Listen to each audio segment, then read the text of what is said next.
Right, let's have a go at a problem in Isaac Newton's optics. Classic work of art.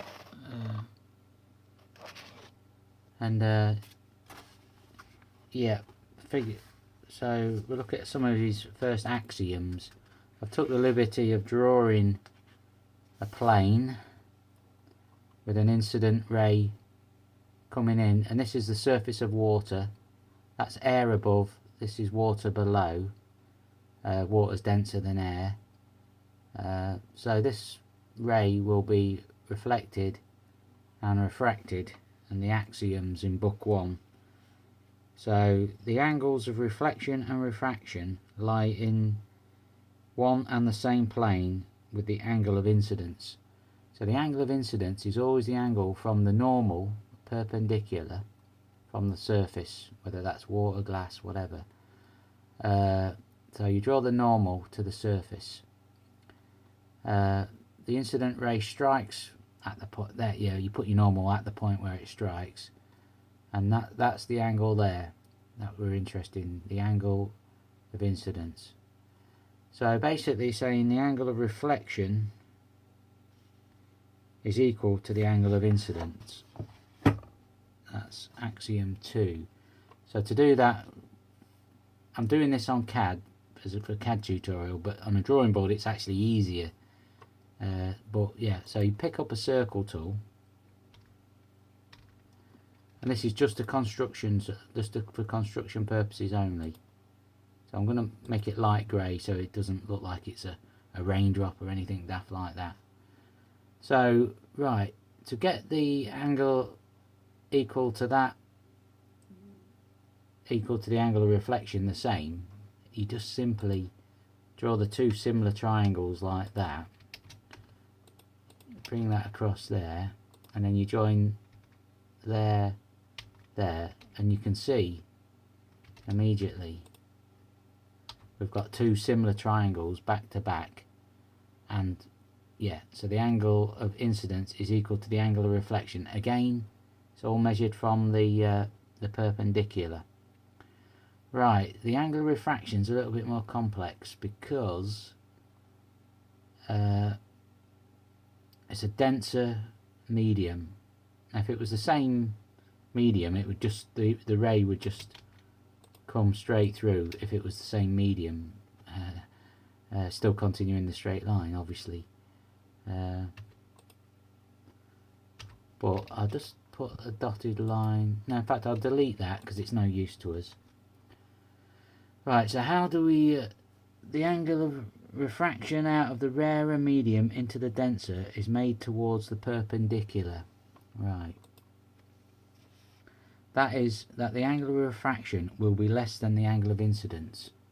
So I just want to draw this line on just to show you. So that would be, if it came straight out, that would be equal, but we know it says it's going to be less, so it's going to fall this side somewhere, not sure where, but this side. So, and what it is,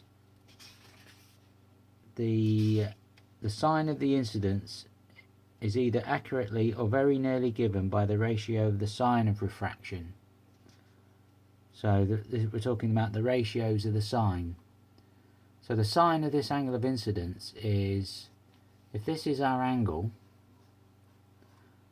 of course there's no real need to put the numerical value of the angle on, but I'll do it for clarity's sake.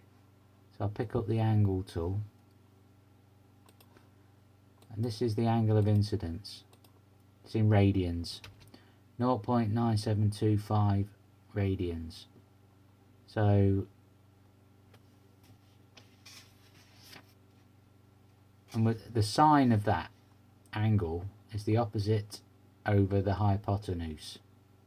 So basically this side here is the sine, if you like, the opposite side.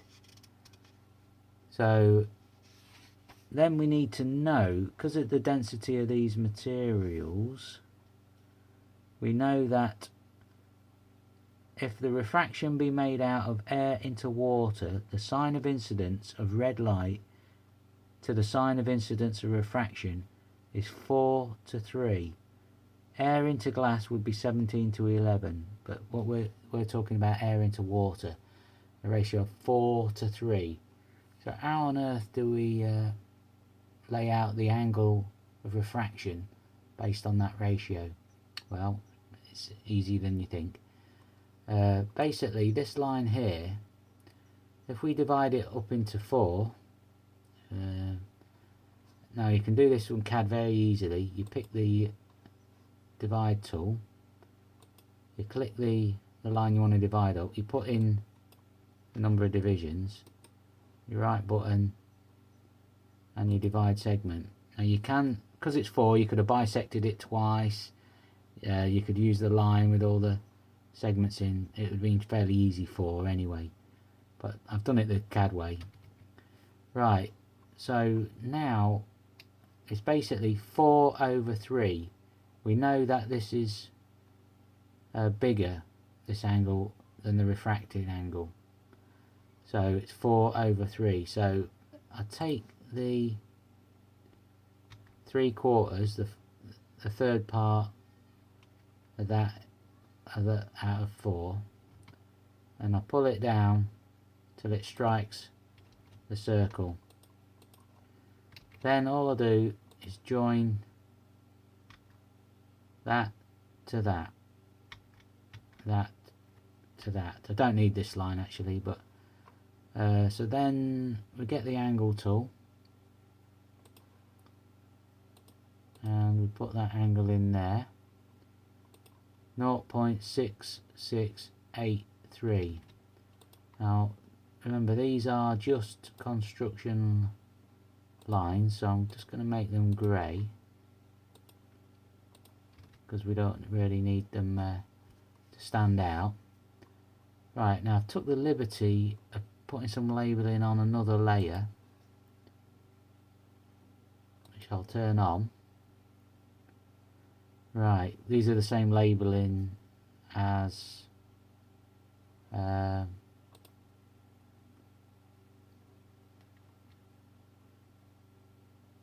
already done this. Excuse me, I'll just delete those because that was from previous. I'd already worked this problem earlier and I must have used a different size radius circle there. Just a construction circle. Right, I've took the liberty of doing the maths here as well. The sine of 0.73 is 0.826. The sine of 0.668 is 0.620. So the incident divided by the refracted angle is 1.33, and as we said, the refractive index from air to water is 4 over 3.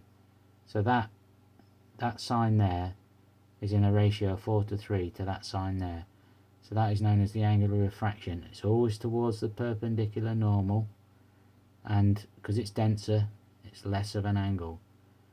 Newton also says everything, if the incident ray, it's always reflected and refracted in the same plane. So that plane would be PRSQ, RSPQ. So that's the plane there. So that's pretty straightforward.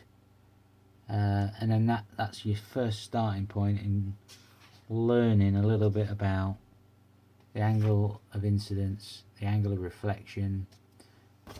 I'll just for good measure put the angle of reflection on there, and you'll see that's the same there.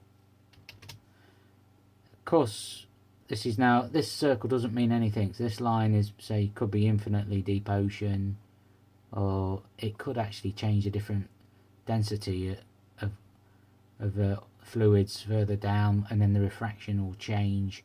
These might not be, there might be glasses or plastics, polymers, all sorts of interesting things you can achieve with optics, of course, and it's a fascinating field, and a lot of and it doesn't hurt to do a bit of this Isaac Newton stuff.